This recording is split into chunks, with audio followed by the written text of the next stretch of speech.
آج پھر خالہ سب کے سونے کے بعد چادر اوڑھ کر باہر جانے لگی تو مجھ سے صبر نہیں ہوا، تو میں اٹھ کر خالہ کے راستے میں آ کر کھڑی ہو گئی اور پوچھا، خالہ کہاں جا رہی ہو؟ خالہ ایک دم مجھے اپنے سامنے دیکھ کر گھبرا گئی اور کہنے لگی، تم جاگ رہی ہو؟ مجھے لگا کہ سو رہی ہوگی۔ میں نے کہا، میں روز اس وقت جاگ رہی ہوتی ہوں جب آپ سب کے سونے کا یقین کر کے چوری چوری کہیں باہر جاتی ہیں۔ مجھے بتائیں رات کے اس پہر کہاں جاتی ہیں آپ؟ خالہ کی رنگت فک ہو گئی اور کہنے لگی، میں کہیں نہیں جاتی، بس دل گھبرا جاتا ہے تو باہر لان میں چلی جاتی ہوں، تم سو جاؤ، میں بس آدھے گھنٹے تک آتی ہوں۔ خالہ نے میری بات کا جواب نہیں دیا اور چادر سے منہ چھپاتی ہوئی کمرے سے باہر نکل گئی۔ میں کمرے کی کھڑکی میں آ کر کھڑی ہوئی تو دیکھا خالہ مین گیٹ کھول کر باہر چلی گئی ہیں۔ مجھے علم تھا کہ خالہ جھوٹ بول رہی ہیں، وہ لان میں نہیں بلکہ اس وقت روز گھر سے باہر جاتی ہیں۔ شاید خالہ کا کسی سے چکر چل رہا تھا، جو بھی تھا یہ ٹھیک نہیں تھا۔ میں اگرچہ خالہ سے چھوٹی تھی مگر اتنی بھی نہیں کہ صحیح اور غلط کا فرق ہی نہ سمجھ پاتی۔ خالہ کی واپسی تک میں جاگتی رہی کہ آج تو سارا معاملہ پتہ کر کے رہوں گی۔ آدھے گھنٹے کے بعد خالہ کی واپسی ہوئی۔ میں کمبل میں منہ دیے لیٹی ہوئی تھی۔ خالہ کو یہی لگا کہ میں سو چکی ہوں مگر میں جاگ رہی تھی۔ خالہ کا حلیہ دیکھ کر میں چونک اٹھی۔ خالہ کے پورے کپڑوں پر گیلی مٹی لگی ہوئی تھی اور ہاتھ میں ڈھیر سارے پیسے پکڑے ہوئے تھے۔ خالہ واش روم میں چلی گئی اور میں حیران ہو کر سوچنے لگی کہ خالہ کو اتنے سارے پیسے کہاں سے ملے اور یہ کہاں سے آ رہی ہے جو اس وقت اس کے لباس پر مٹی لگی ہوئی ہے۔ میں چپ چاپ لیٹی ہوئی خالہ کی کارروائی دیکھ رہی تھی۔ وہ واش روم سے باہر نکل کر آئی اور اپنی الماری میں پیسے رکھ کر لاک لگا دیا اور میرے پاس آ کر لیٹ گئی۔ میں نے ظاہر نہ کیا کہ میں سب کچھ دیکھ چکی ہوں۔ باقی کی پوری رات میری یہ سوچتے ہوئے گزری کہ خالہ روز رات کو جاتی کہاں ہے۔ اگلے دن میں نے فیصلہ کر لیا کہ پتہ چلا کر رہوں گی۔ رات ہوتے ہی جیسے ہی سب سو گئے، خالہ چادر لے کر کمرے سے باہر نکل گئی۔ میں خالہ کے سامنے سوتی بن گئی تھی تاکہ اسے کسی قسم کا شک نہ ہو۔ جیسے ہی خالہ گھر سے باہر نکلی میں بھی پیچھے پیچھے چلی گئی۔ خالہ منہ چھپائے بس مگن سی چلی جا رہی تھی۔ باہر اس وقت سناٹا پھیلا ہوا تھا اور مجھے بہت ڈر لگ رہا تھا۔ مجھے خالہ پر حیرت ہو رہی تھی کہ کیا اسے ڈر نہیں لگ رہا۔ گھر سے تھوڑے ہی فاصلے پر ایک پارک بنی ہوئی تھی۔ خالہ اس پارک کے اندر چلی گئی جبکہ میری ہمت نہیں ہوئی کہ اندر جاؤں، تو میں بھاگتے ہوئے گھر واپس آ گئی۔ خالہ آدھے گھنٹے کے بعد واپس آئی تھی اور کل کی طرح آج بھی اس کے کپڑوں پر مٹی لگی ہوئی تھی اور ہاتھ میں ڈھیروں پیسے تھے۔ میں تو دنگ ہی رہ گئی تھی کہ اس سنسان پارک میں اسے پیسے کون دینے چلا آتا ہے۔ پھر یہ معمول ہی بن گیا کہ وہ روز رات کو سب کے سونے کے بعد پارک چلی جاتی اور واپسی پر کپڑوں پر مٹی کے ساتھ ڈھیروں پیسے لاتی اور انہیں سنبھال کر الماری میں رکھ دیتی۔ ایک دن میرے صبر کا پیمانہ لبریز ہو گیا۔ اس دن میں خالہ کے آنے سے پہلے ہی گیٹ پر کھڑی ہو گئی۔ جیسے ہی خالہ گھر کے اندر داخل ہوئی تو مجھے دیکھ کر کہنے لگی، تم یہاں کیا کر رہی ہو؟ وہ بہت گھبرا گئی تھی اور اس نے فوراً پیسے چادر کے نیچے چھپا لیے، پر میری نظر پڑ چکی تھی۔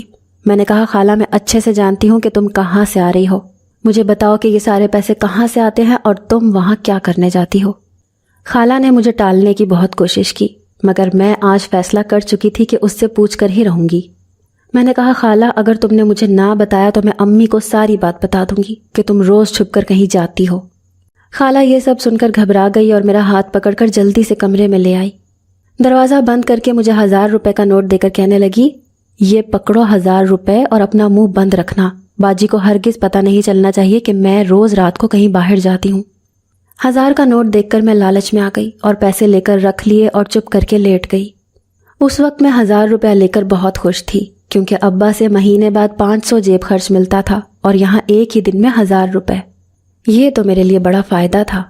میرے ضمیر نے ایک بار مجھے سرزنش کی کہ مجھے یہ نہیں کرنا چاہیے اور اماں کو ساری بات بتا دینی چاہیے، مگر پھر میں نے سوچا کہ خالہ کوئی چھوٹی بچی تو ہے نہیں جو اسے اپنے اچھے برے کا پتہ نہ ہو۔ 25 سال کی سمجھدار لڑکی ہے، جو کر رہی ہے سوچ سمجھ کر ہی کر رہی ہے۔ مجھے لگتا تھا کہ خالہ کا کسی لڑکے کے ساتھ افیئر چل رہا تھا اور اسی سے ملنے آدھی رات کو پارک جاتی تھی، اور شاید وہ لڑکا کافی امیر تھا جو روز خالہ کو ڈھیروں پیسے تھما دیتا۔ اب خالہ کو کوئی فکر نہیں تھی، وہ میرے سامنے رات کو پارک میں چلی جاتی تھی اور اب وہ روز مجھے 1000 روپیہ دیتی تھی۔ میں ان پیسوں سے اپنے لیے چیزیں خرید لیتی اور کھا پی لیتی۔ سچ بتاؤں تو مجھے خالہ کے دیے ہوئے اس 1000 روپے کی عادت ہو گئی تھی۔ ایک رات کو خالہ پارک سے واپس آ کر سو گئی۔ تھوڑی دیر بعد اس کے موبائل کی گھنٹی بجی تو وہ موبائل اٹھا کر باہر بالکنی میں چلی گئی۔ میں بھی فون کی گھنٹی کی آواز سے جاگ گئی تھی۔ خالہ کے تاثرات دیکھ کر لگ رہا تھا کہ وہ کوئی اہم بات کر رہی ہے۔ مجھے تجسس ہوا کہ سنوں تو صحیح خالہ کیا بات کر رہی ہے۔ میں دبے قدموں بیڈ سے اتر کر بالکنی کے دروازے کے پیچھے کھڑی ہو گئی۔ خالہ کسی سے کہہ رہی تھی کہ میں کچھ نہیں جانتی، میں اب 10,000 نہیں 15,000 لیا کروں گی، 1 روپیہ نہ کم نہ زیادہ۔ 15,000 کا نام سن کر میرا اوپر کا سانس اوپر اور نیچے کا سانس نیچے رہ گیا۔ 15,000، وہ بھی روز کا۔ خالہ کا بوائے فرینڈ کیا بہت امیر تھا؟ میرے ابا مہینے کا 30,000 کماتے تھے اور خالہ 2 دنوں میں اتنا کمانے کی بات کر رہی تھی۔ اس لحاظ سے تو خالہ بہت پیسہ کما رہی تھی اور مجھے بس 1000 میں ہی ٹرخا رہی تھی۔ میں اس وقت تو چپ چاپ آ کر بستر پر لیٹ گئی، مگر صبح میں نے خالہ کو صاف صاف کہہ دیا کہ میرا اب 1000 میں گزارا نہیں ہوتا، مجھے زیادہ پیسے دیں۔ خالہ میری بات سن کر غصے میں کہنے لگی، تمہیں 1000 بغیر کسی محنت کے روز مل رہا ہے تو اسی کو غنیمت جانو، کافی ہے وہ۔ میں نے بھی غصے میں کہا، ٹھیک ہے، پھر میں اماں کو بتا دوں گی۔ میں نے اپنے تئیں خالہ کو دھمکی دی تھی، مگر خالہ سن کر ہنس پڑی، پھر کہنے لگی، بتا دو، پھر یہی 1000 روپیہ میں تمہاری ماں کو دے دیا کروں گی۔ تمہارے باپ کی مہینے بھر کی تنخواہ کے برابر جب پیسے ملیں گے تو وہ یقیناً چپ کر جائے گی اور مجھے میرے حال پر چھوڑ دے گی۔ اور فرض کرو کہ اگر اس نے پیسے لینے سے منع کر دیا تو زیادہ سے زیادہ وہ کیا کرے گی؟ مجھے گھر سے نکال دے گی۔ کوئی بات نہیں، میرے پاس بہت پیسے ہیں، میں کہیں اور بھی جا کر رہ لوں گی۔ خالہ کی باتیں سن کر میں دم بخود رہ گئی تھی۔ پھر میں نے ٹھنڈے دل و دماغ سے سوچا تو یہ سمجھ آیا کہ خالہ ٹھیک ہی تو کہہ رہی تھی۔ اگر میں یہ بات اماں کو بتا دیتی تو اس میں سراسر میرا نقصان ہوتا۔ مجھے جو روز 1000 کا نوٹ ملتا تھا میں اب اس سے محروم نہیں ہونا چاہتی تھی، اسی لیے چپ ہو گئی اور خالہ کو کرنے دیا جو وہ کرنا چاہتی تھی۔ میری خالہ پہلے ہمارے ساتھ نہیں رہتی تھیں، وہ نانا اور نانی کے ساتھ رہا کرتی تھیں۔ میری امی 4 بہنیں تھیں اور خالہ سب سے چھوٹی تھیں۔ میری اور خالہ کی عمر میں 5 برس کا فرق تھا، اسی لیے ہم خالہ بھانجی کم اور بہنیں زیادہ لگتی تھیں۔ عموماً دیکھا جاتا ہے کہ خالہ بھانجی ایک ہی عمر کی ہوں تو ان میں بہت دوستی ہوتی ہے، مگر ہمارے کیس میں ایسا بالکل بھی نہیں تھا۔ میرے علاوہ بھی 2-3 کزنز خالہ کی عمر کی تھیں، مگر خالہ کی فطرت شروع سے ہی عجیب و غریب تھی، وہ کسی سے زیادہ گھلتی ملتی نہیں تھی۔ مجھے بھی خالہ میں ذرا دلچسپی نہیں تھی، میں اپنی زندگی میں مگن تھی اور ہم بہت کم نانا کے گھر جاتے تھے۔ جب بھی جاتے تھے خالہ اپنے کاموں میں مصروف ہوتی تھی، اس لیے ہمارا زیادہ پیار نانا اور نانی سے ہی تھا۔ میں بہن بھائیوں میں سب سے بڑی تھی اور مجھ سے چھوٹے 2 بھائی اور تھے۔ ابا ایک تنخواہ دار ملازم تھے اور ان کی بس یہی کوشش ہوتی تھی کہ گھر کے خرچے پورے ہو جائیں۔ ایسے میں جب نانا کا انتقال ہو گیا تو ہم سب پر یہ خبر بجلی بن کر گری۔ نانا نہ صرف نانی اور خالہ کی کفالت کا ذمہ اٹھائے ہوئے تھے، بلکہ اکثر اپنی باقی بیٹیوں کو بھی کچھ نہ کچھ دیتے رہتے تھے، کیونکہ بیٹا تو کوئی تھا ہی نہیں۔ نانا کی وفات کے بعد میری ماں سمیت سب بہنوں نے خالہ اور نانی کا خرچہ کچھ عرصے تک تو اٹھایا، مگر اس کے بعد سب نے ہاتھ کھینچ لیا، کیونکہ سب کا یہی کہنا تھا کہ ہمارے اپنے حالات بڑے تنگ ہیں۔ اس وقت خالہ 2nd ایئر میں تھیں اور پورے خاندان کا یہی کہنا تھا کہ خالہ کو اب پڑھائی چھوڑ کر گھر کا خرچ چلانا چاہیے۔ پھر کافی عرصے بعد ہمارا نانی کے گھر جانا ہوا تو ہم خالہ اور نانی کے ٹھاٹھ دیکھ کر حیران رہ گئے۔ خالہ نے اپنی اور نانی کی ذمہ داری بخوبی سنبھال لی تھی۔ اماں نے بہت حیرت سے سوال کیا تھا کہ تم کون سی نوکری کرتی ہو؟ خالہ نے بات ٹال دی اور کہا، آپا چھوڑو یہ سب، میں اور میری ماں کم از کم آپ میں سے کسی پر بوجھ تو نہیں نا؟ ماں شرمندہ ہو گئی اور کہا، تمہیں پتہ تو ہے کہ ہمارے گھر کے حالات کیسے ہیں، ورنہ میں بھی تھوڑی بہت مدد کر دیتی۔ خالہ مسکرائی اور کہا، کوئی بات نہیں آپا، مجھے بہت اچھی نوکری مل گئی ہے، تم فکر نہیں کرو۔ اس دن جاتے ہوئے خالہ نے اماں کو پیسے دیے تھے اور اماں بہت خوش ہو گئی تھیں۔ اب سارے خاندان تک یہ خبر پہنچ چکی تھی کہ خالہ نے کمانا شروع کر دیا ہے۔ خالہ نے سب کو یہی بتایا تھا کہ وہ ایک پرائیویٹ نوکری کرتی ہیں۔ پھر اچانک پتہ نہیں کیا ہوا کہ ہمیں نانی کے انتقال کی خبر ملی۔ سب حیرت سے ششدر رہ گئے تھے۔ نانی اچھی خاصی تو تھیں، پھر انہیں ایک دم ہارٹ اٹیک کیسے ہو گیا؟ جب ہم فوتگی پر گئے تو محلے والی عورتیں سرگوشی کر رہی تھیں کہ ماں بیٹی کی لڑائی ہوئی تھی، اسی لیے نانی کو ہارٹ اٹیک ہوا ہے۔ خالہ تو بے تحاشا رو رہی تھیں۔ نانی کی تدفین کے بعد سب نے خالہ کو گھیر لیا اور سوالات کی بوچھاڑ کر دی کہ آخر خالہ اور نانی کی ایسی کیا بات ہوئی کہ نانی جان سے چلی گئی۔ خالہ نظریں چرا کر کہنے لگیں کہ اماں چاہتی تھی کہ میری شادی ہو جائے، جبکہ میں ابھی نوکری نہیں چھوڑنا چاہتی تھی۔ اسی بات پر لڑائی ہوئی اور اماں کو دل کا دورہ پڑ گیا۔ مجھے صاف لگ رہا تھا کہ خالہ جھوٹ بول رہی ہیں۔ میری نانی بہت مضبوط اعصاب کی مالک خاتون تھیں، اس چھوٹی سی بات سے انہیں اٹیک نہیں ہو سکتا تھا۔ نانی کے انتقال کے بعد خالہ کا مسئلہ تھا کہ وہ کہاں رہے گی۔ ہر خالہ چاہتی تھی کہ خالہ اس کے پاس آ کر رہے، کیونکہ آخر کو وہ کماتی تھیں، مگر خالہ نے ہمارے ساتھ جانے کا ارادہ کر لیا۔ میری ماں اور باپ خوش ہو گئے کہ چلو اچھا ہے، خالہ خرچے میں تھوڑا ہاتھ بٹائیں گی، اور ایسا ہی ہوا۔ خالہ نے ہمارے گھر آ کر نوکری پر جانا شروع کر دیا تھا۔ شروع میں تو مجھے خالہ کے آنے اور جانے کا پتہ ہی نہیں چلتا تھا کہ وہ کب جاتی ہے اور کب آتی ہے۔ پھر مجھے کالج سے چھٹیاں ہوئیں تو میں نے نوٹ کرنا شروع کیا کہ خالہ دن کے 9-10 بجے جاتی تھی اور کبھی تو 2-3 گھنٹوں میں ہی واپس آ جاتی اور کبھی شام ہو جاتی۔ 1-2 بار ابا نے اعتراض کیا تو خالہ نے سکون سے کہا کہ اگر آپ کو میرے کام اور وقت پر اعتراض ہے تو میں چلی جاتی ہوں اپنے گھر یا پھر نوکری چھوڑ دیتی ہوں۔ اس دن کے بعد سے ابا اور اماں نے کان اور آنکھیں بند کر لیں کیونکہ خالہ ہر ماہ ان کو ایک معقول رقم دیتی تھی۔ میں خالہ کے ساتھ ایک ہی کمرے میں رہتی تھی اور کئی ماہ گزر جانے کے باوجود میری اور خالہ کی دوستی نہیں ہو پائی کیونکہ خالہ اپنے کام سے کام رکھتی تھی۔ پھر ایک دن میری آنکھ رات کو اچانک کھلی تو میں نے خالہ کو چادر لے کر کمرے اور پھر گھر سے باہر جاتے دیکھا۔ میں بہت پریشان اور حیران رہ گئی کہ رات کو یہ باہر کیا کرنے جاتی ہے۔ معلوم تو خیر اب بھی نہیں تھا کہ وہ وہاں کرنے کیا جاتی ہے اور اتنے سارے پیسے کہاں سے لاتی ہے اور کیا مقصد ہے اتنے سارے پیسے جمع کرنے کا، مگر خالہ میرے کسی سوال کا جواب نہیں دیتی تھی۔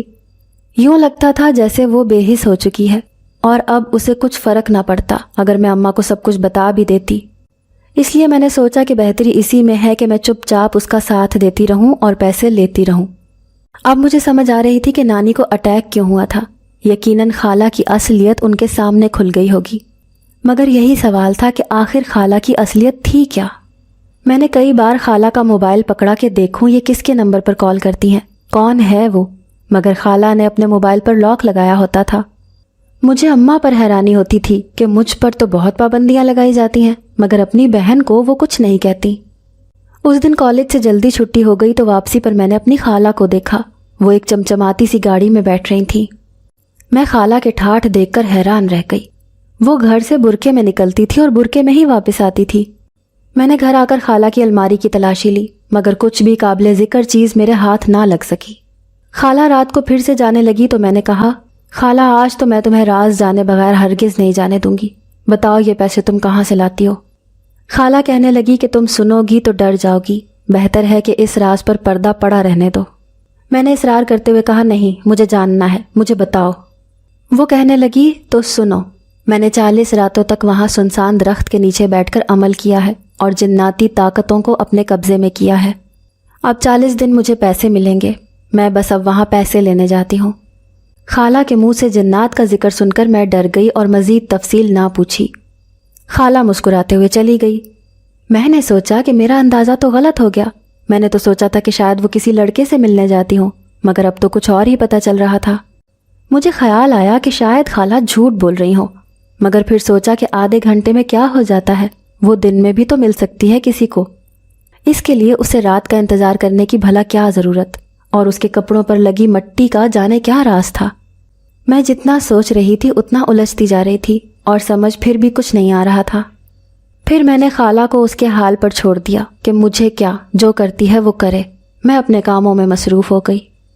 میرا کالج میں آخری سال تھا اور ہماری الوداعی پارٹی ایک بہت بڑے ہوٹل میں ہونی تھی، اور میں اپنے لیے ایک بہت اچھا اور مہنگا ڈریس پسند کیا تھا، مگر جب اس کی قیمت پوچھی تو وہ بہت زیادہ تھی، جبکہ میرے پاس خالہ کے دیے ہوئے 2000 روپے تھے۔ باقی پیسے میں روز کے روز اپنی دوستوں کے ساتھ کالج میں اڑا دیتی تھی۔ وہ ڈریس بہت پیارا تھا اور اس کی قیمت 15,000 تھی۔ میں دل محسوس کر گھر آ گئی۔ اماں سے کہنے کا کوئی فائدہ نہیں تھا کیونکہ اتنے پیسے وہ کسی صورت نہیں دیتی۔ میرے ذہن میں خیال آیا کہ خالہ سے کہتی ہوں، وہ تو اتنے پیسے روز لے کر آتی ہے، اگر ایک دن وہ مجھ پر خرچ کر دے گی تو کیا ہو جائے گا۔ اس رات جیسے ہی خالہ واپس کمرے میں آئی، میں نے اس کے ہاتھ سے وہ پیسے لے کر کہا، خالہ آج کے دن یہ پیسے مجھے دے دو کیونکہ مجھے اپنے لیے ایک ڈریس خریدنا ہے۔ وہ غصے میں آ گئی اور ایک جھٹکے سے میرے ہاتھ سے وہ نوٹ کھینچے۔ کہنے لگی، یہ میری محنت کی کمائی ہے، ایسے کیسے تمہیں دے دوں؟ تمہیں سوٹ خریدنا ہے تو اپنی ماں کو جا کر کہو، میرے پیسوں پر نظر مت رکھو۔ مجھے بہت غصہ آیا اور میں چپ کر گئی، مگر دل میں خالہ کے خلاف نفرت اٹھنے لگی تھی۔ اگلے دن کالج گئی تو ساری لڑکیاں اپنے اپنے ڈریسز کے بارے میں، اپنی تیاریوں کے بارے میں بات کر رہی تھیں اور میرے پاس کہنے کو کچھ نہیں تھا۔ یہ میرا آخری سال تھا اور میں اسے یادگار بنانا چاہتی تھی تاکہ ہمیشہ کے لیے سب کے ذہن میں میری آخری شبیہ اچھی بنے، اور اس کے لیے ایک اچھا سوٹ پہن کر اچھا لگنا بہت ضروری تھا۔ میں 2-3 دن اسی ٹینشن میں رہی۔ میں نے سوچ لیا کہ میں کالج جاؤں گی ہی نہیں، دوستوں کو بعد میں کوئی بہانہ بنا دوں گی، مگر اس طرح کرنے کو بھی دل نہیں مان رہا تھا۔ آخر پھر مجھے ایک راستہ سوجھ ہی گیا۔ اگرچہ اس کام میں بہت رسک تھا مگر یہ کرنا بہت ضروری تھا۔ میں نے اپنے پلان کو عملی جامہ پہنانے کا سوچ لیا، اور جیسے ہی رات ہوئی اور رات کے کھانے کے بعد جیسے ہی خالہ نے چائے کا کپ میز پر رکھا، میں نے جلدی سے اس میں 3 نیند کی گولیاں ملا دی۔ خالہ چائے ٹھنڈی کر کے پیتی تھی، اسی لیے گولیاں آسانی سے حل ہو گئیں۔ اب مجھے اس کے نیند میں جانے کا انتظار تھا۔ 10 منٹ کے اندر اندر خالہ نیند میں چلی گئی۔ میں نے خالہ کی چادر سر پر لے کر منہ ڈھانپ لیا اور باہر نکل آئی۔ اندر ہی اندر میں بہت بری طرح ڈر بھی رہی تھی کہ جانے وہاں کیا ہوگا۔ پھر میں نے خود کو یہ سوچ کر تسلی دی کہ خالہ بھی تو جاتی ہے نا، میں بھی چلی جاتی ہوں، صرف آدھے گھنٹے کی تو بات ہے، اس کے بعد پیسے لے کر سیدھا گھر کو بھاگوں گی۔ میں پارک میں داخل ہو گئی۔ کچھ قدم ہی چلی تھی کہ اچانک پھسل کر گر گئی۔ میں گھبرا گئی اور جلدی سے اٹھنے کی کوشش کرنے لگی مگر جان نکل گئی۔ جب اسی وقت کسی نے میرے سامنے ہاتھ کیا، میں نے ہاتھ پکڑا اور میں باہر نکل گئی۔ وہ ایک لڑکا تھا جو ہنس کر کہنے لگا، کیا ہو گیا ہے، آج تو تم عجیب حرکتیں کر رہی ہو، یہ مٹی تو جاتے وقت تم اپنے لباس پر ملتی ہو، آج پہلے ہی مل لی ہے۔ میرا دل سوکھے پتے کی مانند لرز رہا تھا۔ وہ لڑکا مجھے خالہ کی جگہ سمجھ رہا تھا۔ خالہ نے تو مجھے کہا تھا کہ پارک میں کوئی نہیں ہوتا، وہ بس ایک درخت کے نیچے ہاتھ کرتی ہے تو ڈھیر سارے پیسے آ جاتے ہیں، مگر اسی درخت کے نیچے میں نے اس لڑکے کو دیکھا تھا۔ تو کیا واقعی خالہ کسی سے ملنے آتی تھی؟ وہ لڑکا میرا ہاتھ پکڑ کر پارک کے اندر جانے لگا۔ میں نے ڈر کے مارے ہاتھ چھڑوایا اور واپسی کو دوڑ لگا دی۔ جب کمرے میں آئی تو خالہ ابھی تک سو رہی تھی۔ میرا دل تیز تیز دھڑک رہا تھا، جانے وہاں ایسا کیا ہوتا تھا جو آج میرے ساتھ ہو جاتا۔ صبح خالہ اٹھی تو میں نے بہانہ بنا دیا کہ تمہارا سر درد کر رہا تھا اسی لیے تم جلد سو گئی۔ اس رات کو جیسے ہی خالہ گھر سے باہر نکلی تو میں بھی اس کے پیچھے پیچھے چلی گئی۔ میں یہ سب راز اپنی آنکھوں کے سامنے کھلتے دیکھنا چاہتی تھی۔ خالہ پارک میں چلی گئی تو میں بھی فاصلہ رکھ کر پیچھے چلتی رہی۔ وہاں میں نے کل والا لڑکا دیکھا۔ اس نے خالہ کو دیکھتے ہی کہا کہ کل کیا ہو گیا تھا، تم کہاں چلی گئی تھی؟ میں نے تمہیں میگزین دکھانا تھا، تمہاری تصویروں نے تہلکا مچا دیا ہے، وہی کل تمہیں دکھانا تھا اور تم بھاگ کھڑی ہوئی۔ خالہ چونک گئی اور کہنے لگی، کل تو میں آئی نہیں، میں سو گئی تھی۔ وہ لڑکا کہنے لگا، تم آئی تھی مگر شوٹ کیے بنا فوراً ہی بھاگ گئی تھی۔ تصویریں، میگزین اور شوٹ، یہ سب کچھ سن کر مجھے کچھ سمجھ نہیں آ رہا تھا۔ اصل حقیقت تو تب کھلی جب اس لڑکے نے کہا، جاؤ کپڑے بدل کر آؤ، شوٹ کی تیاری مکمل ہے۔ خالہ ایک درخت کی اوٹ سے جو کپڑے پہن کر باہر نکلی، وہ دیکھ کر میری آنکھیں شرم کے مارے جھک گئیں، مگر وہ دیدہ دلیری سے شوٹ کرواتی رہی۔ شاید وہ اتنے عرصے سے یہی کام کر رہی تھی، جبھی اس کو شرم محسوس نہیں ہو رہی تھی۔ میں نے سب کچھ اپنی آنکھوں سے دیکھا تھا، اس میں شک کی گنجائش ہی نہیں تھی۔ میری خالہ ماڈلنگ کرتی تھی اور اپنی تصویریں بیچتی تھی۔ تھوڑی دیر بعد وہ لڑکا تصویریں بنا کر فارغ ہوا تو خالہ نے دوبارہ پہلے والے کپڑے پہن لیے اور خود پر مٹی لگا لی تاکہ گھر جا کر میرے سامنے جھوٹ بول سکیں۔ اس ساری کارروائی میں بمشکل آدھا گھنٹہ گزرا ہوگا۔ وہ لڑکا چلا گیا تو خالہ بھی گھر آنے کے لیے مڑی، مگر مجھے اپنے سامنے دیکھ کر اس کی رنگت فک ہو گئی۔ اس کے ہوش اڑ گئے کیونکہ وہ کبھی خواب میں بھی نہیں سوچ سکتی تھی کہ ایسا کچھ ہوگا کہ میں سب کچھ جان جاؤں گی۔ میں نے پوچھا، کیوں؟ یہ انتہائی گھٹیا کام کیوں کیا تم نے؟ کوئی اپنی عزت کا سودا بھی کرتا ہے جیسا تم نے کیا؟ وہ وہیں ایک بینچ پر بیٹھ گئی اور پھٹ پڑی، کہنے لگی، تو میں کیا کرتی؟ میرا باپ مر گیا تو کیا میں اور میری ماں بھی مر گئے تھے؟ سب نے ہاتھ کھینچ لیا، کبھی مڑ کر حال نہیں پوچھا کہ ہم ماں بیٹی زندہ بھی ہیں یا مر گئے۔ کئی دن ہم ماں بیٹی فاقے سے رہے، مگر اس وقت تو کوئی نہیں آیا ہماری خیر خبر لینے۔ میری پڑھائی چھٹ گئی، کسی کو فرق نہیں پڑا، تو میں نے بھی سوچ لیا کہ اگر مجھے کمانا ہی ہے تو پھر صحیح کیا اور غلط کیا۔ میں نے ایک لڑکی کے کہنے پر ایک ویب سائٹ کے لیے ماڈلنگ شروع کر دی۔ مجھے اچھے پیسے ملنے لگے۔ رفتہ رفتہ میں اس کام میں اور آگے آنے لگی۔ جتنا مختصر لباس ہوتا اس تصویر کے اتنے زیادہ پیسے ملتے۔ میں نے سب سے یہ بات چھپائی ہوئی تھی، مگر ایک دن اماں کو پتہ چل گیا۔ اسے یقین نہیں آ رہا تھا کہ اس کی سیدھی سادی اور اچھی بیٹی کس قسم کی لڑکی بن گئی ہے۔ اماں میرا صدمہ برداشت نہ کر پائی اور اسے ہارٹ اٹیک ہو گیا۔ میں خود کو قصوروار سمجھتی تھی، اس لیے خود کو سزا دینے کی خاطر اس کام میں اور آگے جاتی گئی۔ اس پارک میں نائٹ تھیم میں فوٹوگرافی کرنے کے لیے مجھے آدھے گھنٹے کے 15,000 ملنے لگے تو میں نے ہاں کر دی۔ میں واپسی پر جان بوجھ کر کپڑوں پر مٹی لگا لیتی تھی تاکہ تم کچھ الٹا سیدھا نہ سوچو اور میری جنات والی کہانی پر یقین کر لو۔ خالہ کے منہ سے ساری حقیقت سن کر میرے قدموں تلے سے زمین نکل گئی۔ میں جانتی ہوں کہ سب نے خالہ کے ساتھ غلط کیا، مگر اس کا مطلب یہ تو نہیں تھا کہ وہ بھی خود کے ساتھ غلط کر لیتی. اسے یہ سب نہیں کرنا چاہیے تھا. میں نے خالہ کے ہاتھ تھام کر کہا کہ جو ہونا تھا ہو گیا، اب واپس آ جاؤ اپنی اصل زندگی میں، اس گناہ بھری زندگی کو چھوڑ دو. خالہ کی آنکھوں سے بہتے آنسو یہ ثابت کر رہے تھے کہ وہ بھی تھک گئی تھی، اب اس سب سے نکلنا چاہتی تھی، اور اس کے لیے اسے ایک سہارا، ایک کندھا چاہیے تھا، اور میں نے وہ سہارا بننے کا فیصلہ کر لیا تھا.